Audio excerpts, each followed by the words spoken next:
Iya, nangyari na nga yung kinatatakutan ko, no. Alala mo noon, tataka akong ba't tinanggal yung Kickstarter. Bakit tinanggal? May idea na ako eh. Kaya lang, kailangan akong pag-aralan kung totoo nga ba yung idea ko. Ang idea ko kung bakit siya tinanggal, to reduce cost. Nagtitipid talaga. In the 80s, no, pagpasok ng 80s, isa-isa na nilang tinatanggal yan. Pero naiiwan sa small displacement na motor, tsaka sa mga adventure bikes and enduro, no? Lagi nilang iniiwan yan kasi kailangan nga naman kung nasa bundok ka, walang kuryente. Of course, sasabihin ng iba, pwede na may tulak, ganun. May kasama ka. Nangyari na nga sa akin, ano? Itong bike na to. This is my first bike na wala siyang kickstart. Lahat ng mga bike ko, kahit yung 2013 na Rouser 135 may kickstart yun. Tapos yung CB, yung Wave, yung XRM, lahat may kickstart. Small displacements may kickstart. Pero pagdating na ng gaya nito, 200 pa lang to, nawala na. Pero nakita natin sa mga shows, nawawala, binabalik.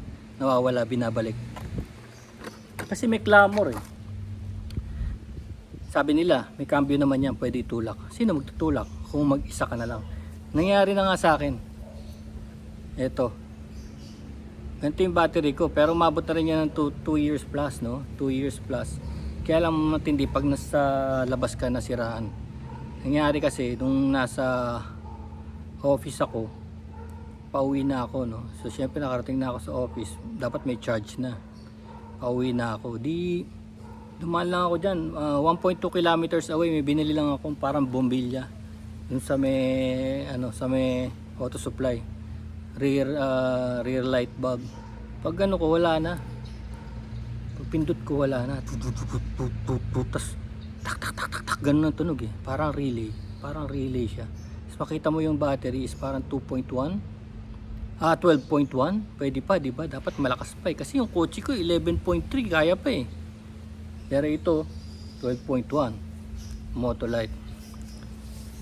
Ewan ko dahil 1.2 km na lang, hindi naman din sobrang layo eh. Tinulak ko siya, tanghaling tapat, kasi labas ko sa office parang 11 AM eh. Tanghaling tapat, tulak ako sa sarili ko. Gusto ko mag-exercise pero hindi ganito. Tutulak ka ng malaking bike tapos ang init-init. Pero may mga ways pala, Kasi 1.2 km na lang sa mind ko, 1.2 km malapit lang.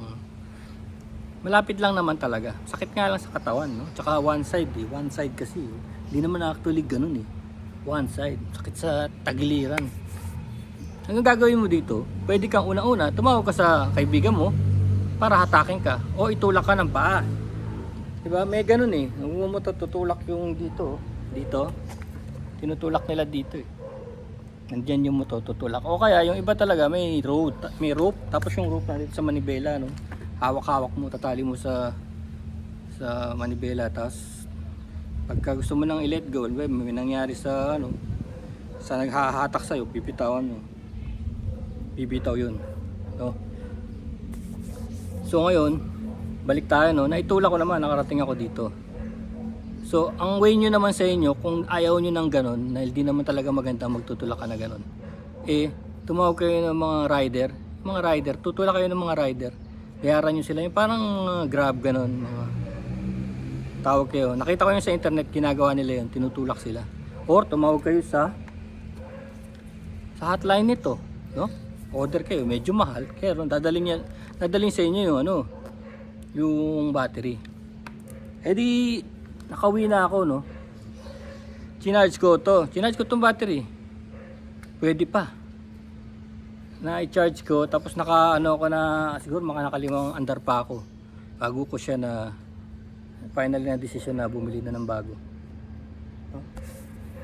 Pero balik tayo sa usapan, ba't nga ba tinatanggal? Sabi sa internet, nagtitipid nga daw talaga. Kasi obvious, pagkatapos nilang tanggalin, naiiwan yung pinaglagyan niya, no? So yung case Yung case lang ang ano ang sinasara. Pero pag bumili ka uli nung kickstart na yon, ano, pwede mo isauli uli. Pwede mo uling sa uli. So obviously, hindi nila tinanggal yung mechanism. Pwede mo pang ibalik. Tapos pag nakikita ko sa moto show, minsan yung same brand na yun, ibabalik nila. Siguro sa Clamor, babalik nila. Kasi kaunting piraso lang naman yun eh. Tsaka, pag bumabiyahe nga pala kami, kasi bundok no, kinakabahan din yung mga kasama kong walang kickstart kasi posible nga mawalan ka, nasa bundok ka na. Yung ginagawa nila, bumibili pa sila ng mga jump box, yung mga starter na battery pack no, bibili pa sila. So mura lang naman yun, mga 1.5 up to 2,000 yun eh. May mga clamps yun. Kaya lang ang ano nung pagbibiyahe ka, kailangan i-charge mo. Baka kasi matagal mong di ginagamit, mawalan ka ng power. Hindi kagaya ng CB ko, yung CB110. Yung CB110 eh inuubos ko talaga battery nun. May tent, tapos may exhaust fan, yung galing sa computer fan. Magkakabit ako ng 8 nun. Andiyan pa yun eh, 8. Tapos yun ang ilalagay ko sa ibabaw ng tent ko as a fan. Tapos ubusin nun yung battery. Kasi matutulog kami ng mga, siguro abutin pa ng 5 hours. 5 hours bago maubos yung battery ng motor. Talagang as in zero talaga, talagang 6 volts na lang talaga, hindi na niya mapatakbo yung napakahinang consumption ng computer fan. Tapos kickstart ko lang, andar na naman. Ganun ang ginagawa ko lagi kasi yung isang kasama ko sa bundok, nawala naman siya ng ganito, yung jump ng starter. Kasi yung starter pwede mo rin pang charge ng phone eh, bumaba na. Or in any case, hindi na rin nila na-charge bago sila umalis kasi nga sa backup nga lang eh. So andun yung takot no, andun yung takot na baka mawalan ka nga ng kuryente. Pero magdadala ka nito para lumakas ang loob mo, pero actually hindi mo naman pala na-charge. You know, naki-charge sa motor ko, naki-charge dun sa CB110 no, chinarge ko, patay ang motor, patay siya. Tapos kinikstart ko lang, umandar na uli. Yun ang sinabi. Tapos marami pa silang ibang dahilan. Sinasabi nila na mas magaan daw yung ano, yung motor dahil nabawasan ng timbang, tapos mas madulas kasi nabawasan ng isang gear na nakaharang, no? The lesser, the better, gano'n. Daming dahilan na ano. Tapos sinabi na iba, eh mabigat na i-kick yan dahil big bike na yan, gano'n. Parang kotse, wala namang kickstarter daw ang kotse. So mga ganong mga dahilan no.